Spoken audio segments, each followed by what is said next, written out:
Hello friends, welcome to தியா சமையல். இன்னைக்கு சமைக்க போற ரெசிபி என்னன்னா தேங்காய் சேர்க்காம ஒரு சட்னி தான் அரைக்க போறோம். இந்த சட்னியோட டேஸ்ட்டுக்கு 2-3 இட்லி எக்ஸ்ட்ராவே சாப்பிடுவாங்க. வாங்க எப்படி செய்யறதுன்னு பார்க்கலாம். அதுக்கு முன்னாடி இப்பதான் ஃபர்ஸ்ட் டைம் என் சேனலை பாக்குறீங்கன்னா உங்களுக்கு என்னுடைய வீடியோ பிடிச்சிருந்தா சப்ஸ்கிரைப் பண்ணுங்க, மறக்காம பெல் ஐக்கானை கிளிக் பண்ணுங்க. அப்படியே ஒரு லைக்கை தட்டுங்க. உங்களுடைய கருத்துக்களை எனக்கு ஃபீட்பேக்கை கமெண்ட் செக்ஷன்ல போஸ்ட் பண்ணுங்க. வாங்க சட்னி எப்படி அரைக்கிறதுன்னு பார்க்கலாம். ஒரு பேன் எடுத்துக்கோங்க. பேன் நல்லா சூடான பிறகு 1லேருந்து 1.5 ஸ்பூன் எண்ணெய் சேர்த்துக்கோங்க. எண்ணெய் நல்லா சூடான பிறகு 1/4 ஸ்பூன் சீரகம் சேர்த்துக்கோங்க.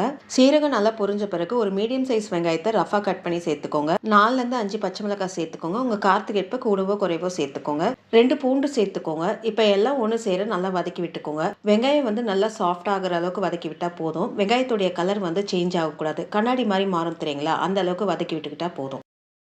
வெங்காயம் நல்லா சாஃப்ட் ஆகுற அளவுக்கு வதக்கி விட்டாச்சு. இப்போ இதில் 50 கிராம் வறுத்த வேர்க்கடலை சேர்த்துக்கோங்க.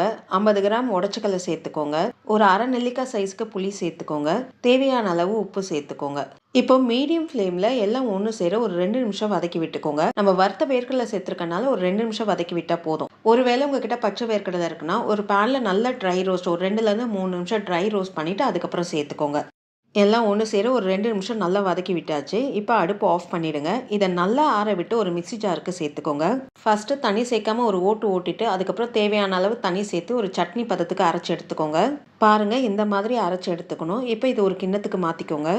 இப்போ தாளிச்சு கொட்டிடலாம். தாளிக்க ஒரு டேபிள் ஸ்பூன் எண்ணெய் சேர்த்துக்கோங்க. எண்ணெய் நல்லா சூடான பிறகு கொஞ்சம் கடுகு சேர்த்துக்கோங்க, கொஞ்சம் சீரகம் சேர்த்துக்கோங்க, கொஞ்சம் உளுந்து சேர்த்துக்கோங்க. கடுகு நல்லா வெடிச்ச பிறகு ஒரு காஞ்ச மிளகாய் சேர்த்துக்கோங்க, கொஞ்சம் கருவேப்பிலை சேர்த்துக்கோங்க. கருவேப்பிலை நல்லா பொரிஞ்ச பிறகு சட்னியில் சேர்த்துக்கோங்க. எப்பவுமே ஒரே மாதிரி சட்னி அரைக்காம ஆனால் டேஸ்ட்லயும் எந்த குறையும் இல்லாமல் ஒரு சூப்பரான டேஸ்டான ஒரு சட்னி ரெடி ஆயிடுச்சு. இந்த வீடியோ உங்களுக்கு பிடிச்சிருக்கும்னு நினைக்கிறேன். அப்படியே ஒரு லைக்கை தட்டுங்க. மறக்காம என் சேனலை சப்ஸ்கிரைப் பண்ணுங்க. நன்றி, வணக்கம்.